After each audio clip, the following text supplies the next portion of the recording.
Em nome do Pai que me criou, em nome do Filho que me resgatou e em nome do Espírito Santo que me santificou, divina vontade, reina na minha vontade. Ó minha mãe, eu te amo e tu me amas. Não me engole da vontade divina a minha alma. Me abençoa, Mãe, para que todas as minhas ações sejam feitas diante de vossos olhos maternais, em nome do Pai, do Filho e do Espírito Santo. Amém. Suprema Majestade, eu venho em sua divina vontade, em nome de todos, do primeiro ao último homem que existirá na terra, para dar a ti as homenagens que tendes direito, as adorações, os louvores, o amor, as reparações por todos e por cada pecado. Venho, Senhor, então, na tua divina vontade, dou-te a minha vontade humana, por meio do Imaculado Coração de Maria, que possui todos os dons e os frutos da divina vontade. Dai-me, então, Senhor, a tua divina vontade. Vem, divina vontade, nesta ação que estou a fazer e em todas as ações que eu farei durante este dia. Amém. Fiat. Vinde, Espírito Santo. Vinde por meio da poderosa intercessão do Imaculado Coração de Maria, vossa amadíssima esposa e nossa mãe. Amém. Então, continuando o livro Coroa da Santidade, né? Nós estamos agora, então, continuação, fim natural do homem. Vamos lá. Página 505. Sabemos que nenhum mal pode ser atribuído a Deus, e, no entanto, a definição correta do mal é a ausência de uma perfeita perfeição. Portanto, a próxima pergunta é: que perfeição é devida no homem em sua própria natureza? Esta questão é essencialmente idêntica à pergunta: qual é o fim natural do homem? Pois qualquer que seja a perfeição devida ao homem em sua natureza, ele próprio também é o nosso fim natural mesmo agora, e deve ter estado em Adão após sua criação, para que não atribuamos um mal a Deus criar Adão sem essa devida perfeição, o que seria repugnante. Portanto, chegamos ao debate sobre o fim natural do homem. Após um longo tratamento de várias posições sobre esta questão, a Nova Enciclopédia Católica declara: a atual discordância entre pensadores católicos a respeito do fim natural do homem indica que ainda não existe uma solução completamente satisfatória para esse problema. Provavelmente parecerá estranho para quem ainda não conhece esse enigma teológico e filosófico, que uma pergunta tão importante sobre nossa própria natureza ainda não tenha uma resolução satisfatória. Mas Deus tem um plano para permitir esse atraso.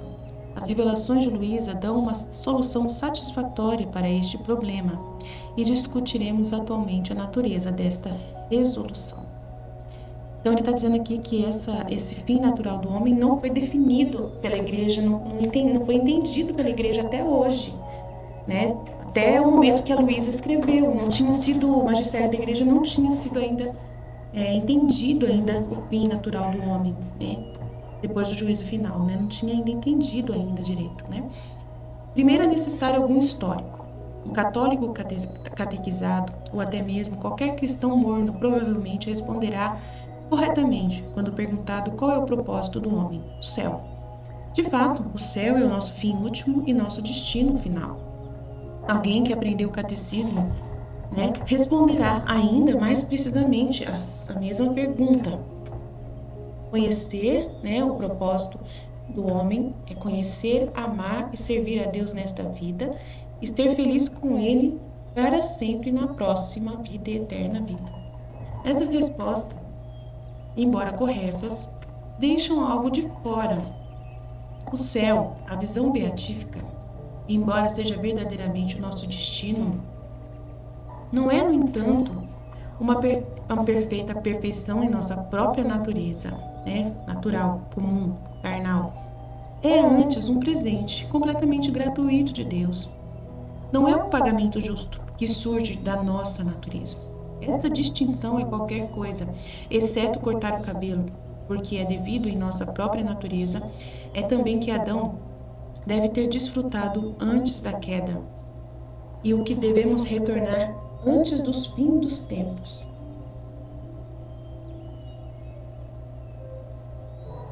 Embora ainda existam alguns teólogos que se apegam fortemente à noção de que a própria visão beatífica não é apenas o fim ou destino do homem, mas também é o próprio homem, naturalmente, é o final do homem, natural. Isto é, o fato é que o venerável Pio XII, isso mesmo, ensinou isso claramente em sua encíclica humani generis, que este ensino está errado. No parágrafo, vamos ver aqui o que ele fala. 26, o Papa lista uma série de erros que ele condena. Por exemplo, a noção de que a Eucaristia é um mero símbolo.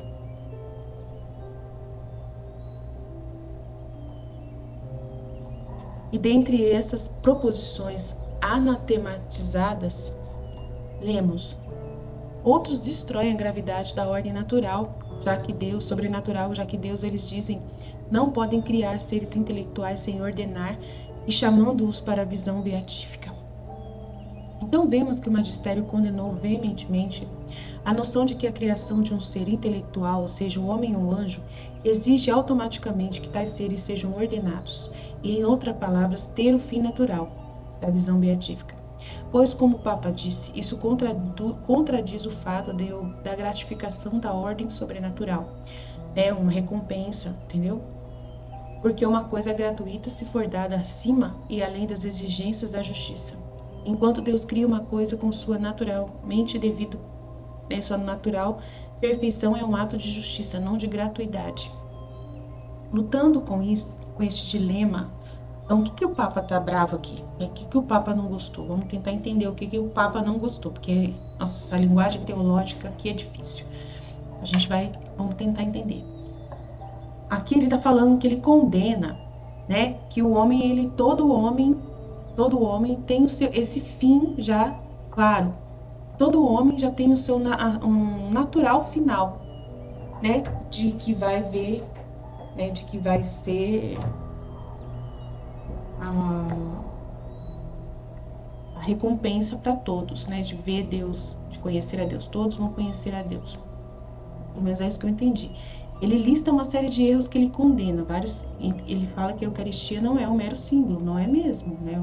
A gente sabe disso. Aí ele fala aqui: outros destroem a gratuidade da ordem sobrenatural, né? Falando da vida eterna, né? Destroem a gratuidade da ordem natural, da vida eterna que é dada para Deus através da salvação em Cristo Jesus. Eles dizem que não podem criar seres intelectuais sem ordenar e chamando-os para a visão beatífica. Então, que Deus vai purificar primeiro, que Deus tem que purificar a pessoa para poder ter a visão beatífica. Né? Então, que tem gente que fala que Deus não ia criar um ser intelectual para, né, desordenado.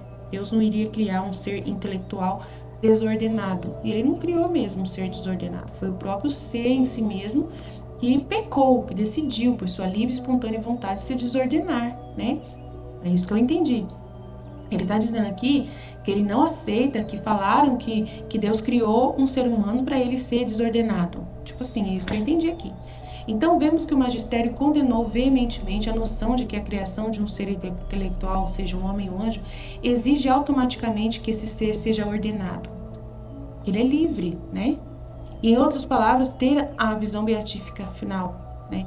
Pois o Papa diz que isso contradiz o fato da gratificação da ordem sobrenatural, que é o quê? Que é o homem ter que se ordenar para poder ver a Deus, né? Porque uma coisa é gratuita se for dada acima e além das exigências da justiça. Enquanto Deus cria uma coisa com sua naturalmente devidas perfeições em um ato de justiça, não de gratuidade. Então, Deus criou o ser humano, né? Perfeito. Mas o ser humano, com a liberdade, ele pode pecar, né? Então é isso que quer dizer. Lutando com este dilema, alguns filósofos teólogos recentemente foram longe demais na direção oposta, que é de fato o maior perigo, e ficaram do lado de Germán Grises e dos novos advogados naturais, que sustentam que o fim natural do homem consiste meramente em bens terrestres. Eles não negam que haverá uma visão beatífica, mas negam que somos chamados a ela em nossa própria natureza. Aqui reside a distinção sutil, porém essencial, enquanto Deus não pode criar um ser que não possui as devidas perfeições. Por isso seria um mal. Ele está falando que Deus teria criado um mal se o ser humano já nasce pecador, que é como se Deus tivesse criado um mal, né? Criado algo ruim. Ele cria um ser que carece da realização total de todos os apelos que surgem da natureza daquele ser, pois isso não é um mal, mas simplesmente uma etapa de um processo cujo objetivo final ainda não foi atingido. É isso, é bem isso mesmo, né? Entre esses dois extremos errôneos, temos o ensino médio de ouro, que ainda não foi proposto nas principais escolas do pensamento teológico no mundo católico hoje em dia, e que resolve claramente o dilema. É um dilema, né? Como que Deus pode criar pessoas hoje que já nascem em pecado, né? Estranho, né? E tal. É tipo mais ou menos isso que eles estão duvidando, né? Que estão arrumando confusão. Não é outra senão a resposta que encontramos nas revelações de Jesus a Luísa. Para esclarecer sua distinção dos extremos, consideremos essa resposta justaposta a eles. Então, eu entendi isso, tá, gente? Se vocês entenderam outra coisa, podem escrever no comentário que a gente vai ler, né? Ah lá, é um erro. Um erro. O fim natural do homem, a devida perfeição da própria natureza, é a própria visão beatífica. Então, falando que é um fim natural de todo o homem, é a visão beatífica. Então, é um erro. Aí ele fala, verdade média dourada. O fim natural do homem consiste em sua maior faculdade, sua vontade, tendo como princípio própria a vontade divina. A visão beatífica é um ligar que o homem encontra dentro de sua natureza, mesmo com esse fim natural cumprido. Assim, o fim do homem não ainda é o céu. Vamos lá, que isso? E o erro extremo. O fim natural do homem consiste meramente a bens terrestres e, de maneira ainda mais ampla, o fim do homem... Tá bem? Daqui a pouco eu vou trabalhar. O fim do homem consiste meramente nos bens terrestres e de maneira ainda mais ampla. O fim do homem exclui a visão beatífica, mesmo que a visão beatífica seja de fato dada como um presente pelo qual nem sequer desejamos naturalmente e para o qual não somos chamados naturalmente. Então é um erro horroroso aqui, né? Falando que o homem só nasceu para a terra só, que não tem mais nada sobrenatural, então tá horrível isso aqui, né? E aqui está falando que o ser humano tem como voltar à ordem, né, para poder se encontrar com Deus, né, voltando à ordem. Como já mostramos, o erro extremo foi claramente condenado pelo Papa Pio XII, embora ainda seja promovido por alguns tomistas estritos hoje. Nossa, tomistas defendem isso? E além disso, é claramente teológico e filosoficamente defeituoso isso aqui, esse erro extremo. Deus criou Adão sem a visão beatífica e assim nós não podemos dizer que a visão beatífica era devida à natureza do homem. Ah, tá. Entendi. Tá falando que... Nossa, complicado esse negócio aqui, né? Jesus, me deu um nó na cabeça agora. Sabe por quê? Porque eu estou aprendendo com o livro do céu, eu estou entendendo aos poucos com a ajuda do Espírito Santo.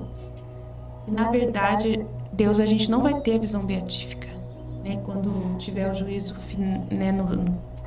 Quando voltar à ordem primordial para a qual nós fomos criados por Deus, Deus vai estar dentro de nós, né? É o que Jesus mostra, porque Ele vai estar dentro de nós, que nós não vamos ter uma visão beatífica. Então, assim, no reino da divina vontade, dá a impressão de que não vai ter visão beatífica no reino da divina vontade, nessa ordem primordial para a qual o homem foi criado. Mas o homem vai ter essa transição, né? Vai dormir, falou que o homem vai dormir, um sono, né? Que não vai ser morte mais, vai ser um sono. E daí nesse sono o homem vai até Deus e tem a visão beatífica. Agora, a gente vê na Nossa Senhora como era a Nossa Senhora. A Nossa Senhora, ela era levada ao céu, né? Mesmo ela vivendo na divina vontade, ela era levada ao céu para ter a visão beatífica. A Luísa também era levada ao céu para ter a visão beatífica. E a Luísa saía do corpo, né? Nossa Senhora também, de uma certa forma. Deus mantinha o anjo no lugar de Nossa Senhora e ela ia até Deus, né? Então, assim,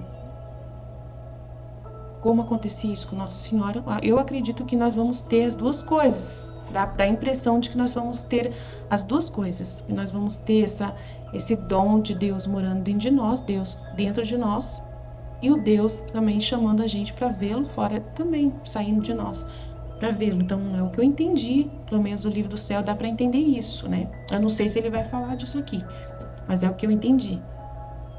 Vai acontecer, né? Vai ser igual a Nossa Senhora e Luísa. Eu acho que nós vamos viver igual elas, igual as duas viviam, né?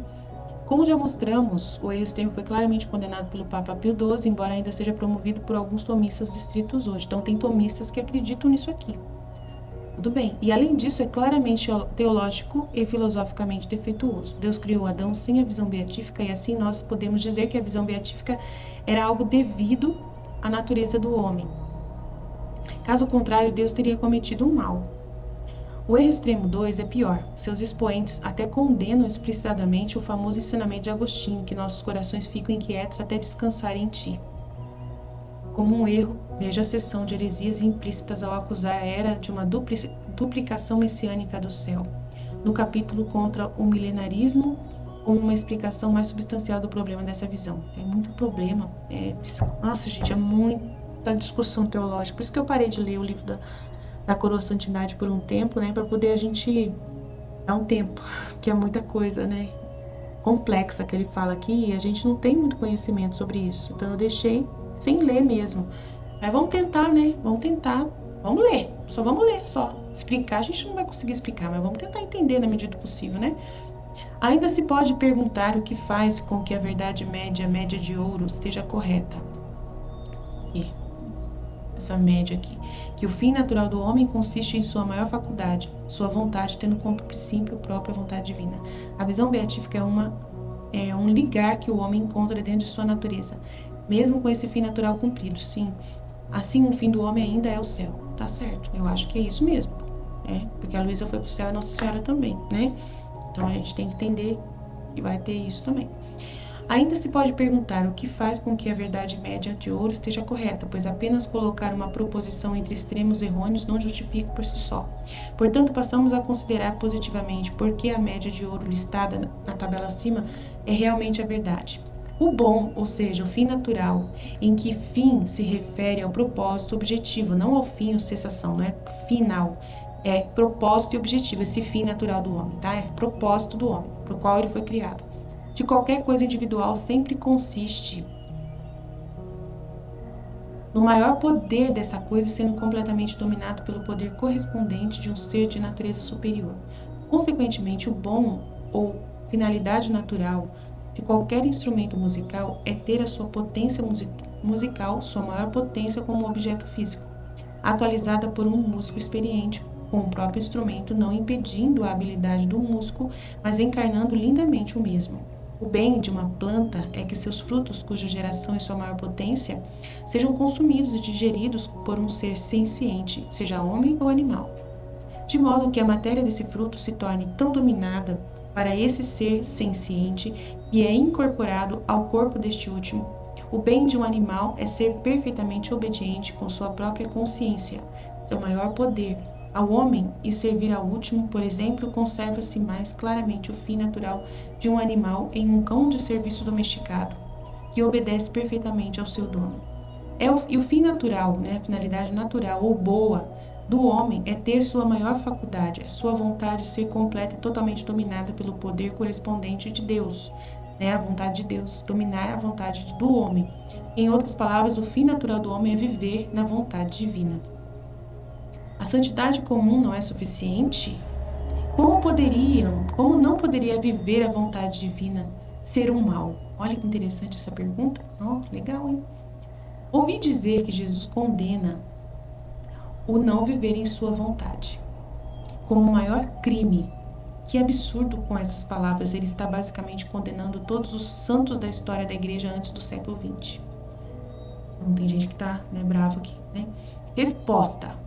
Esta é uma série má interpretação de revelações. Ela é uma forma de má interpretação das revelações de Jesus a Luísa, que é repetidamente contradita nas próprias revelações. Existem alguns trechos nos escritos de Luísa que são enganosos se lidos fora de contexto, pois eles podem ser mal interpretados para significar que é assim chamada santidade comum, o tipo de santidade que a igreja sempre teve e que os santos sempre desfrutaram, falando que é uma coisa ruim a santidade humana, uma espécie de esterco comparado ao dom de viver na vontade divina.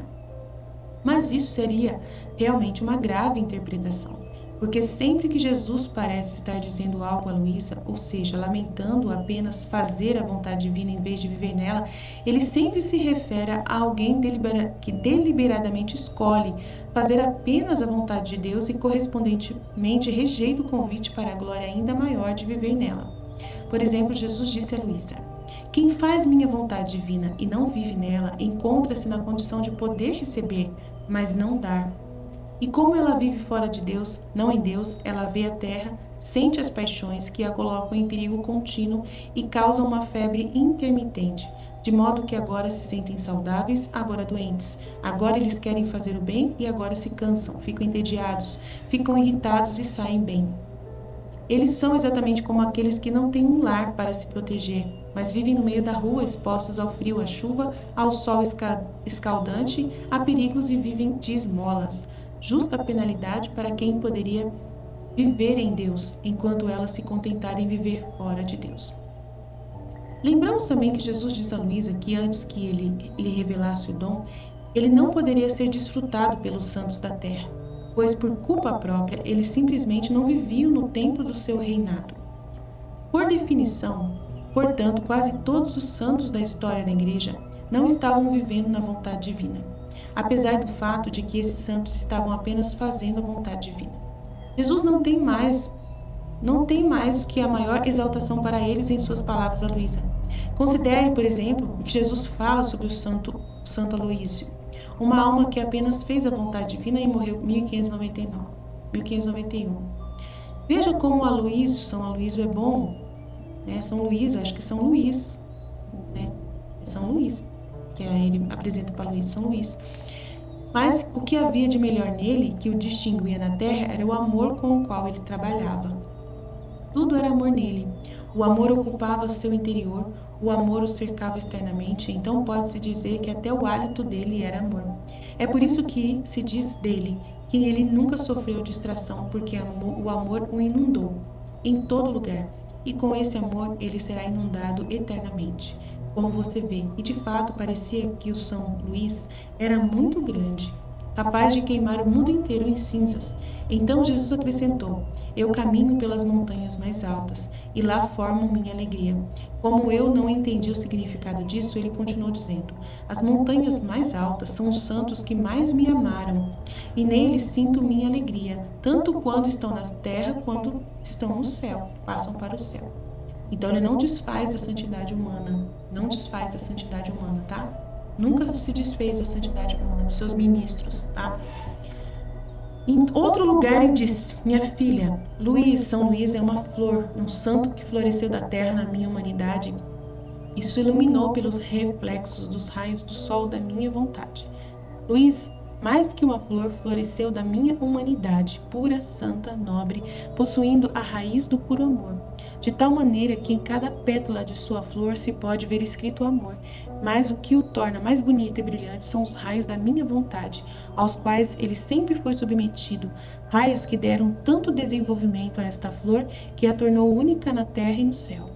Seria difícil encontrar revelações particulares que exaltam mais os santos do que Jesus exalta São Luís Gonzaga. Então, é São Luís Gonzaga. E é precisamente nessa exaltação que vemos como tratar adequadamente, mesmo à luz dessas revelações da vontade divina, aqueles que apenas fizeram a vontade divina, ou seja, não é diferente. Pois, como podemos ver, simplesmente não há espaço para a interpretação falsa dos escritos de Luísa que ousariam menosprezar apenas fazer a vontade divina. Jesus não apenas exalta os santos, que apenas fizeram a vontade divina, mas durante todo o diário de Luísa ele exalta regularmente as virtudes comuns da santidade comum. De fato, Santo Aníbal, que sempre será o intérprete supremo das revelações de Luísa, é justificado em sua insistência em que quem deseja seguir as revelações de Luísa deve buscar todas as virtudes que os santos sempre buscaram. Não menos agora que temos acesso ao dom de viver na vontade divina, mas antes mais tanto. Então, eu falo aqui que para poder você viver a santidade da divina vontade, você precisa ter a santidade humana. É duas santidades, né? Você vai viver a santidade divina se você tiver a santidade humana primeiro. Tem que estar reordenado. Você tem que reordenar primeiro você, para depois você querer tomar posse da divina vontade. Não é à toa que Jesus mandou para Luísa né? Ela pediu para ela também se consumir totalmente na santidade humana, na santidade comum. Então, sem a santidade comum, a santidade natural do humana, você não consegue viver a santidade divina de jeito nenhum, tá? Mas e São José? São José é o maior santo depois da Virgem Maria. As revelações de Luísa não mudam isso e nem tentam mudar isso. Luísa invoca apenas 2 santos em cada volume do seu diário, Maria e José. Jesus chega ao ponto de chamar São José o primeiro ministro do reino da vontade divina, um título que Jesus não dá a mais ninguém. E diz que esse reino estava em pleno vigor na casa de Nazaré. Ele diz a Luísa que José viveu nas reflexões da divina vontade. Alguns argumentam que Jesus aqui ensina que São José realmente viveu na vontade divina. Deixo esse debate para seguidores mais dignos da Luísa do que eu. É difícil entender por que as pessoas que não têm problemas em ver que a Eucaristia é um presente muito maior do que São José já recebeu, pois ele morreu antes da instituição da Eucaristia, mas isso, no entanto, não diminui a realidade que São José tem sua grandeza superior. Não pode reconhecer que o mesmo poderia ser dito sobre o dom de viver na vontade divina. Quem rejeita as revelações da Luísa sobre o dom de viver na vontade divina, mas não deixa de criticá-las por uma percepção inadequada de retratar São José em relação ao dom, está apenas revelando sua duplicidade, pois ele aparentemente nem acredita no dom de viver na vontade divina. Dizer que não existe ou que um humano não pode ter outra coisa senão Nossa Senhora, ou que nenhum humano pode tê-la na terra, enquanto ao mesmo tempo reclama que São José não tem exatamente o que ele diz que ninguém pode ter de qualquer forma. É uma reminiscência de argumentos daqueles ateus que não conseguem decidir se não acreditam em Deus ou se estão com raiva de Deus e continuam a castigá-lo com todo tipo de contradição. Nossa, complicado isso aqui, né? Complicado. Quando a gente fala que São José não viveu na divina vontade, não quer dizer que ele é um santo ruim, né? A gente nunca desfez de nenhum santo aqui na nossa comunidade. Né? A gente nunca desfez de nenhum santo. Né? A gente sempre entendeu que eles não tiveram essa graça, só isso, por isso, né?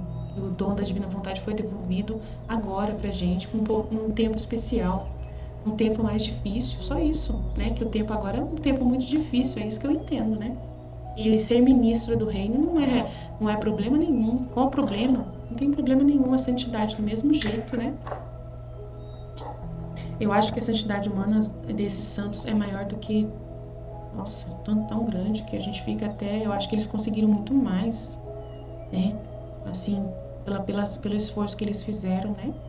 Foi muito bonito, né? É certo que ainda nos resta outra confusão em potencial, pois ainda se pode dizer, ok, eu concedo essa distinção, mas ainda não entendo como não viver na vontade divina pode ser algum tipo de mal. Olha lá.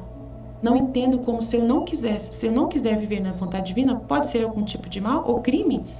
Se eu vou estar fazendo isso hoje, já que tem o dom da divina vontade disponível, se eu não quiser viver a vontade divina e quiser viver a santidade humana, é ruim? Né? Tá perguntando aqui.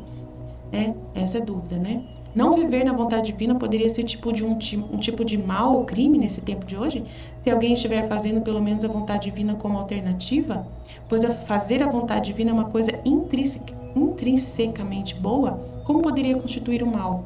Então aqui ele falou assim, não quero mais nenhum... Jesus mesmo fala, não quero mais a santidade antiga, eu quero a santidade divina, né? Jesus fala assim, agora eu só quero a santidade da divina vontade. Ele fala, só quero a santidade da divina vontade. Só existe essa santidade na divina vontade, né?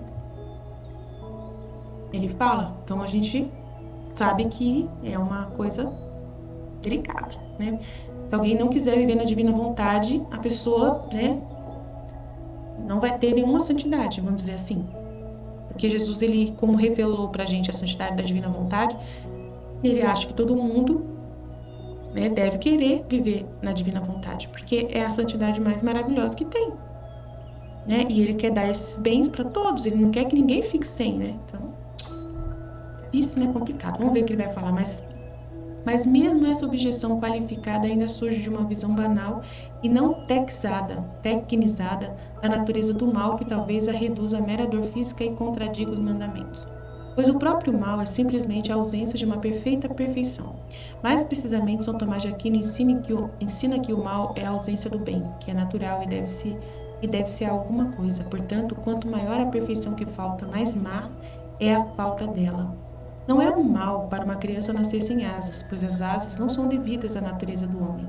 Seria um mal para uma criança nascer sem um índice, né, sem um dedo indicador na mão direita. Por isso se deve à natureza do homem. Mas seria um mal muito maior no sentido físico, é claro, não no sentido moral, para uma criança nascer sem olhos, pois essa é uma perfeição ainda maior da natureza do homem. Nós já resolvemos incontáveis vezes ao longo deste livro, e de fato todo o propósito das revelações de Luísa é precisamente isso, que viver na vontade divina é a maior perfeição devida ao homem. Está dando para a gente essa possibilidade, né? É impossível, portanto, chegar a qualquer conclusão que não seja a que sustenta por sua falta deve ser o mal maior. Então, se você não viver na vontade divina, é burrice. É mais ou menos isso que ele está dizendo. É um mal, né? Você tem essa possibilidade, você tem essa oportunidade, o dom está disponível, você se fecha por causa de motivos bobos, por causa de, né, de contradições que você encontra, não sei, né?